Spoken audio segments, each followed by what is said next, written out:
Hello friends, चलिए बनाना शुरू करते हैं। रेसिपी बनाने के लिए हमने यहाँ पे तिल लिए हैं। मकर संक्रांति स्पेशल रेसिपी बना रहे फ्रेंड्स। तो बहुत ही ज़्यादा टेस्टी रेसिपी बनेगी और एकदम आसान तरीके से हम इन्हें बना रहे। तो उसके लिए हमने पहले तिल को अच्छा सा वॉश किया था और वॉश कर मैंने 2 घंटे फैन के नीचे इन्हें बढ़िया सा सूखा कर लिया था।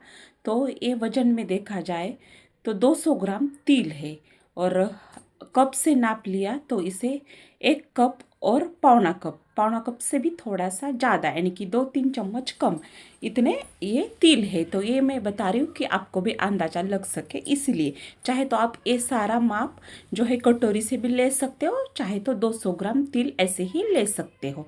तो मैंने बढ़िया सा उन्हें वॉश कर 2 घंटे सूखने के बाद इन्हें फ्राई करने के लिए कढ़ाई में डाल दिया है। तिल को ज़्यादा फ्राई करने के लिए टाइम नहीं लगता, अच्छे से चटकने तक इन्हें फ्राई करना है। लो गैस पे ही बढ़िया से इन्हें फ्राई करना है एक ही बैच में।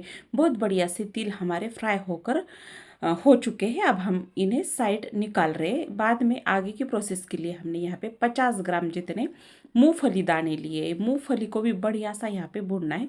मूंगफली को भूनने के लिए थोड़ा सा टाइम ज़्यादा लगेगा, कम से कम 5-6 मिनट इतने से मूंगफली को भूनने के लिए लगेंगे, तो ही इसके छिलके आसानी से निकल सकते हैं। अगर आपको छिलके नहीं निकालने तो वैसे भी आप इसे यूज कर सकते हैं। मैं भी इसके नहीं निकालूंगी। साथ में ही मैंने यहाँ पे 1/3 कप काजू लिए हैं। पूरी तरह से ऑप्शनल है, यानी कि वजन में ये 20-25 ग्राम काजू है। 10-12 भी आप डाल सकते हो, पूरी तरह से ऑप्शनल है काजू डालना। अगर आपको चाहिए तो आप डाल दीजिए, नहीं चाहिए तो छोड़ भी सकते हो, ऐसा कुछ नहीं है। और हमने काजू को भी बढ़िया सा फ्राई कर साइड रख दिया है। आगे की प्रोसेस के लिए हमें क्या करना है, मिक्सर जार में पहले हमें मूंगफली को डालना है और साथ में ही हम इसमें से आधे तिल भी डाल देंगे। तो मैंने इसके छिलके नहीं निकाले, हल्के हल्के से ही निकाले और साथ में ही इसमें से 1 कप तिल में इसमें ही डाल देती हूँ। दोनों ही चीज़ें एक साथ ही हम ऑन ऑफ करके चला कर लेंगे। बहुत ज़्यादा इसका पाउडर बिल्कुल भी हमें बनाना नहीं है, सिर्फ ऑन ऑफ करके आधे सेकंड में ही ये हो जाता है। इतना जल्दी हमें ये प्रोसेस करनी है। तो बढ़िया से हमने इसे ऑन ऑफ करके चला लिया है। अगर कुछ मूंगफली चंक्स में बची है तो बाद में एक बार आप इसे हाथों से ही ऐसे क्रश करो तो अपने आप 2 पार्ट में डिवाइड हो जाती है। ज़्यादा यहाँ पे चलाने की, एकदम फाइन पाउडर बनाने की फ्रेंड्स बिल्कुल भी ज़रूरत नहीं है। इस तरीके से हमने ये सारा मिश्रण कर लिया है। बचे हुए पौना कप तिल हम ऐसे ही साबुत यूज करने वाले हैं।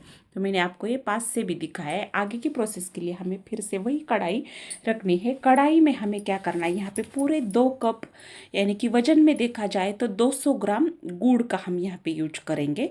तो मैं 200 से 250 ग्राम तक गुड़ का भी आप यहाँ पे यूज कर सकते हो, या 200 ग्राम से भी थोड़ा सा कम यानी कि पौने दो कप गुड़ का भी आप यहाँ पे यूज कर सकते हो। यानी कि थोड़ा सा मीठा पसंद है पर तिल के लड्डू में मिठास अच्छी सी होनी चाहिए, तो 200 ग्राम पर्याप्त है। तो मैंने 200 ग्राम गुड़ यहाँ पे डाल दिया है कढ़ाई में। साथ में ही 1 बड़ा चम्मच हमने घी का यूज किया है। अगर आपको थोड़ा सा यहाँ पे पानी का यूज करना है तो 1 चम्मच जितना पानी का भी आप यूज कर सकते हो।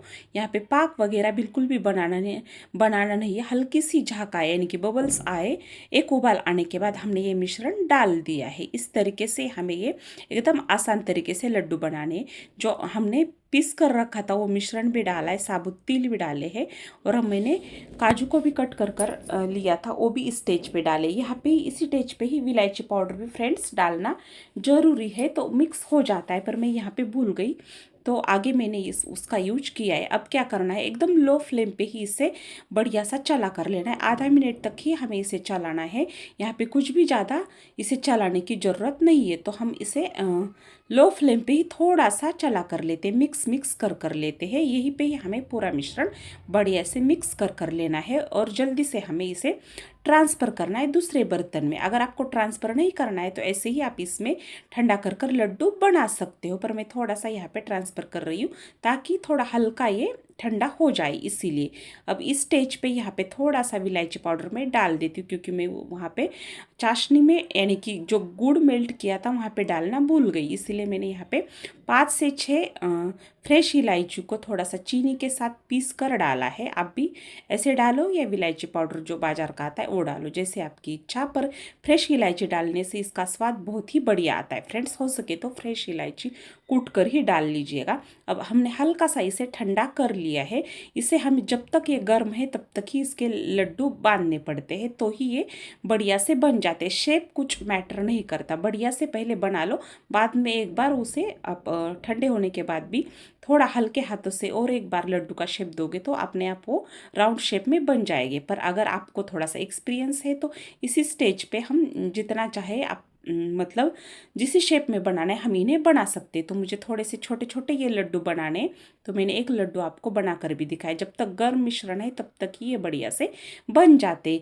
मान लीजिए अगर थोड़ा बहुत हमारा मिश्रण ठंडा भी हुआ तो हमें क्या करना है, फिर से इसे कढ़ाई में ही एक बार लो फ्लेम पे बढ़िया सा चला कर लेना है और फिर से लाडू इसके बांधने यानी कि लड्डू बांधने हैं। तो मैंने मराठी में इसे लाडू बोल दिया। तो मकर संक्रांति स्पेशल हमारे लड्डू तैयार है फ्रेंड्स।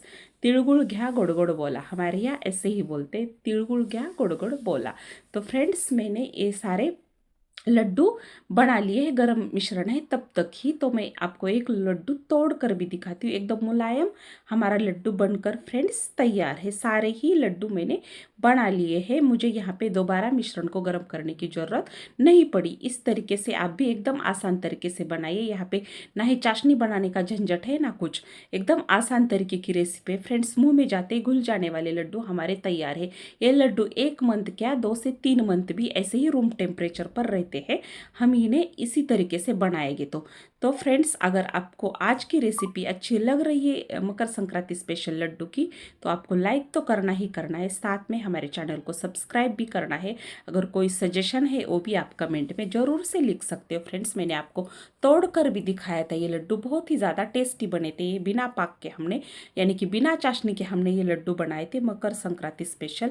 बहुत ही आसान रेसिपी है, आप भी इसे ज़रूर ट्राई करना और आपके अनुभव हमारे साथ ज़रूर से कमेंट में शेयर करना फ्रेंड्स।